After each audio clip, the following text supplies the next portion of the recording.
Ayan, magandang araw mga ka-DIY. Bali yan na yung yung upgraded ko na coin slot. Naging apat na yung hulugan niya mga ka-DIY. Dati kasi shampoo lang at saka tubig, yan yung pressure washer. Yan lang, ngayon apat na sila, may blower at saka inflator na mga ka-DIY. Kaya pala nakasabit yan mga ka-DIY dahil pinapasok ko yan sa loob. Ayan, kung makikita nyo, nakasabit lang. Mahirap kasi sa area namin pag gabi. Daming daming magna. Kaya kailangan pinapasok yan. Yan, may pinto yan eh. May pinto yan, nakatupi siya pababa. Pinapasok sa loob yan mga ka-DIY. Di pwedeng itiwangwang pag gabi.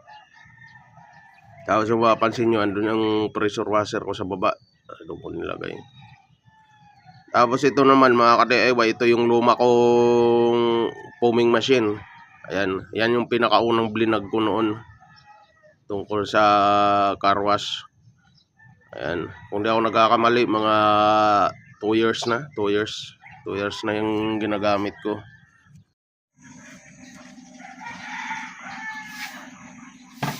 Ay mga ka-DIY, bali ito yung sa likod niya.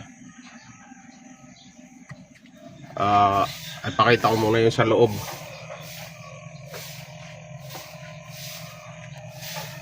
Ayan, apat siya. Tapos meron isa dito, iba yung timer, 1 to 3 to. 1 to 3 to, tapos tatlong 4 digits na timer.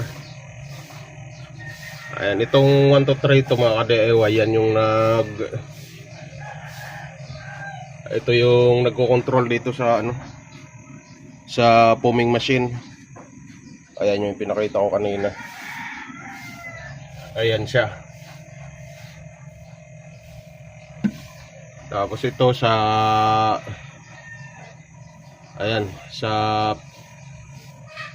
pressure washer, sa blower, tapos sa inflator. Ayun lang. Tapos ito pala yung ayan, ipakita ko na yung ginawa kong AC/DC na converter. Ayan, AC/DC converter.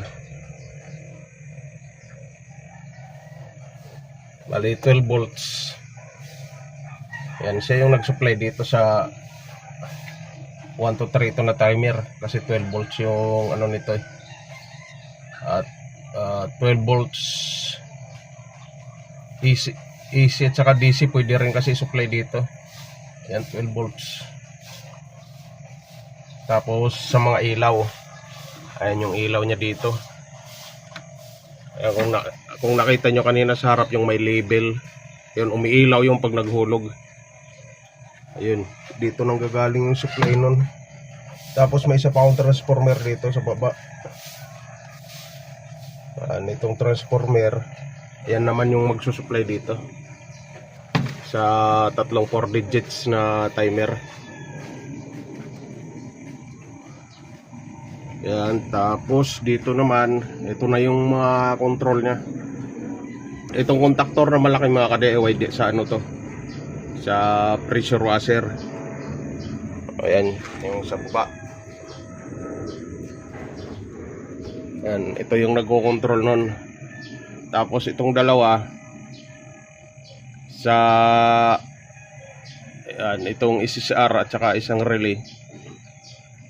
Yan naman yung nagko-control sa foaming machine mga ka-DIY. Yan, sa foaming machine. Yan, kaya dalawa yan sila. Kasi yung available ko na SSR, ayan, tingnan nyo.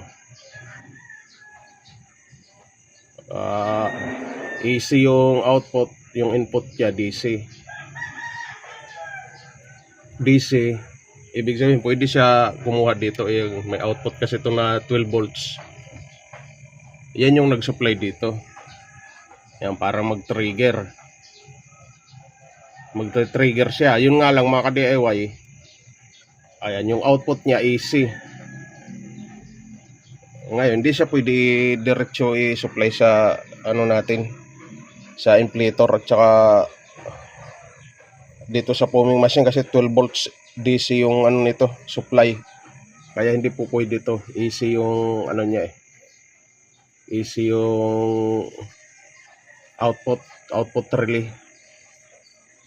Kaya ang ginawa ko, ito na lang yung pang-trigger ko sa ano, pang-trigger dito sa relay. Dito kasi walang problema yan kahit AC-DC yung idaan sa kanya na supply, walang problema. Sa supply ng load mga ka-DIY pala, yan. Kahit AC-DC na idaan yung supply na kuryente para sa load, walang problema. Kaya ito na yung mag-trigger dito. Siya na yung mag-switch dito. Ayan, kaya naging dalawa sila. Kaya kung may available lang kasi ako na ano nito, DC yung output, pwede na rekta dito, mawawala na yan mga ka-DIY. Yan lang yung kasi available ko. Tsaka sayang naman. Yan. At saka kung ito naman yung gamitin ko mga ka-DIY, hindi rin mapapagana yan kasi easy yung ano niyan. Easy yung supply nito. Kaya hindi mapapagana yan. Kaya itong lumaan dito easy, yan yung nag-supply dito sa relay niya. Ayan. Ayan, kaya ayan, masalimuot to mga ka-DIY. Hindi pwede pag first time mo lang magdi-DIY, parang hindi masusundan to. Tapos ito naman, ito yung relay ng blower. Yan, AC. Yan, AC yan mga ka-DIY.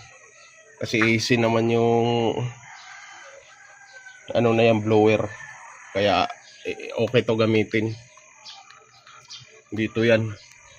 Kaya yung dumaan dito na sa ano, may AC na dumaan dito sa relay. Ayun yung papunta dito na. Ayan, ito may ano ako dito, 12 volts dito. Ayan, nakalagay naman kung para saan siya. Para sa foaming machine to.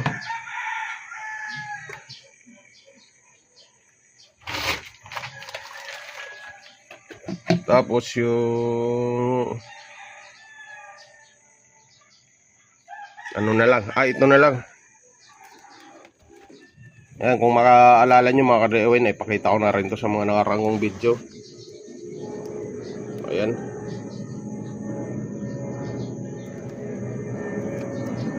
Solenoid.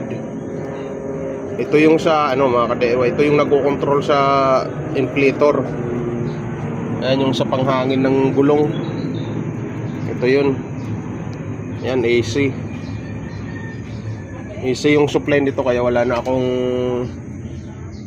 ibang aparatong nakaano niyan. Renikta ko na dito sa ano yan, timer din. Ayan. Hindi na kailangan ng mga relay yan kasi mababa lang naman yung ano nito, amperahe na load.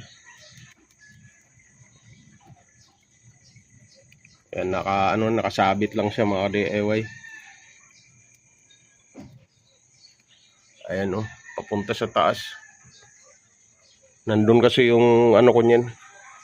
Nandun sa loob. Yung compressor.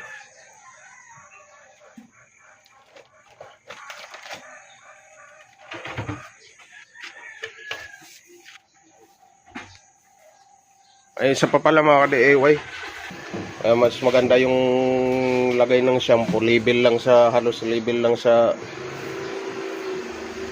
ayan yung foaming machine ko.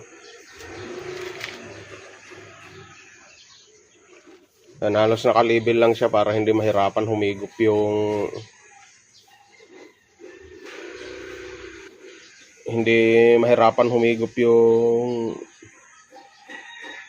yung pump doon, yung water pump. Tapos hindi siya Hindi siya basta-basta babalik yung tubig. Para pag andar, may laman lagi itong ano, may laman lagi itong hose. May prime siya lagi. Mayroon namang ano to mga DIY ano. May non-retorb valve pero umaano rin minsan eh. Lalo na pag matagal na din nagamit. Bumabalik din minsan yung tubig. Ayan, yun lang mga ka-DIY. Yan na yung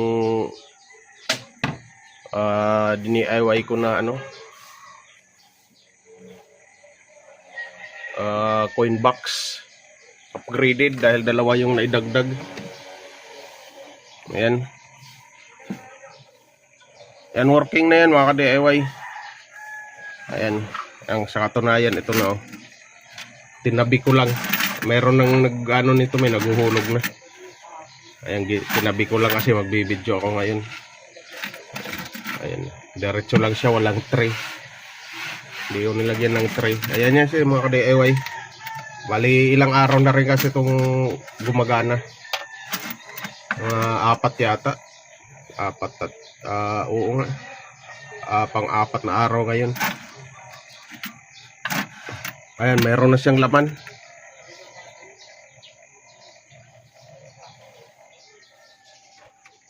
Ayan, so ayan lang mga DIY.